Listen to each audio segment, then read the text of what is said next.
background while I'm talking, there's going to be a scenic video of Sri Lanka playing, and that's to show the contrast between the beauty of the land there and the underbelly, its civil war. How many people knew there was a civil war in Sri Lanka? Okay, so less than half of you. Okay, well, according to alertnet.org, the United Nations believes that anywhere from 80,000 to 100,000 people died in what was one of Asia's longest modern wars since its start in 1983.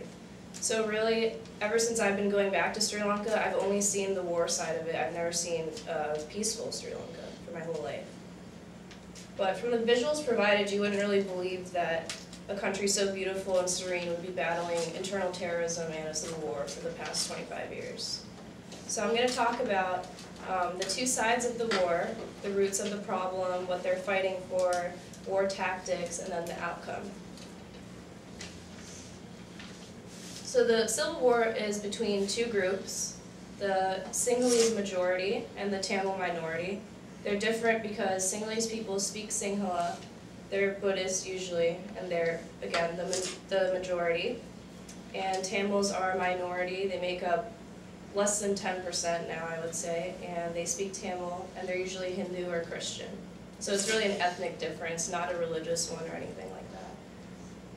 And this all began because in colonial times, under British rule, Tamils were given preferential treatment, and then when independence hit, the Sinhalese majority had a backlash.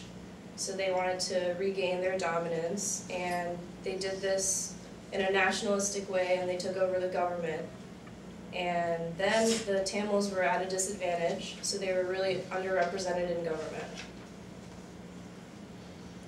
So the fight is really over territory now, because the Tamils, since they were not represented in government, they're waging a violent secessionist campaign. So they want to make their own state, taking away the northern and eastern parts of the island, but the Sinhalese majority wants to keep the island as one piece. Some of the war tactics that were used were child soldiers, suicide bombings, and refugee camps. BBC News states that UNICEF has recorded 5,368 cases of reported child recruitment in Sri Lanka solely over the last 7 years of the war.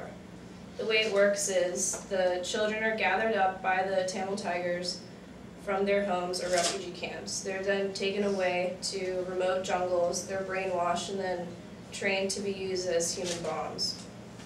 The parents are considered traitors if they don't give up their children to the cause, and then a lot of them end up committing suicide because they feel such extreme guilt. And then more about the suicide bombings. The Tamil Tigers are said to have pioneered the suicide vest, often using women and children as human bombs, as I mentioned before. In fact, it's shocking that people don't know much about this war or about the group, the Tamil Tigers, because NPR says they're actually the world leader in suicide terrorism, carrying out more suicide attacks than Hamas or Islamic Jihad.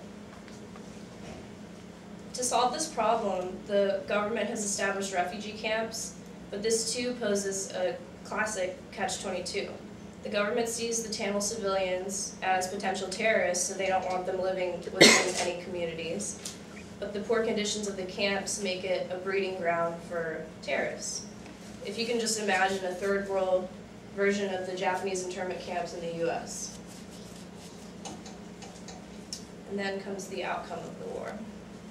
NPR explains that the end of the war occurred in May 2009 when the Sri Lankan government announced it had killed the leader of the rebel group, the Tamil Tigers.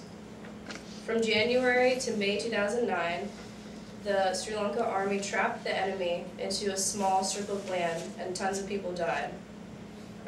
According to UN figures, as related by the Guardian newspaper, 6,432 civilians have been killed in the fighting, and another almost 14,000 were wounded during the final stage of the war. But that brought on the conclusion of the war, and finally it was all over after 25 years. And personally, I have been a little bit affected by the war. I kind of belong to both sides. I'm 3/4 Sinhalese, but I'm also 16 Tamil, so proportionally I'm like in between the lines. And it's hard to feel sympathetic to people who are using terrorism to get their point across, but it's really almost the only way they feel they can get attention for their cause. And in 2001, when I went back to Sri Lanka for a family wedding, this was probably the way that I was most affected by the war. I was flying in to Colombo, the capital city, and there was a bombing on the airport within an hour of my landing. So our plane was diverted to India, and we couldn't go back to Sri Lanka for a day and a half until they cleared up the airport. So really, it's nice to see an end to this after so long, and hopefully now when I go back next year or whenever, it'll be in a much better condition than before. So now, just as a conclusion, Sri Lanka is in rehabilitation as it tries to restore its international reputation and shed light on its tourism and the beautiful features of this video.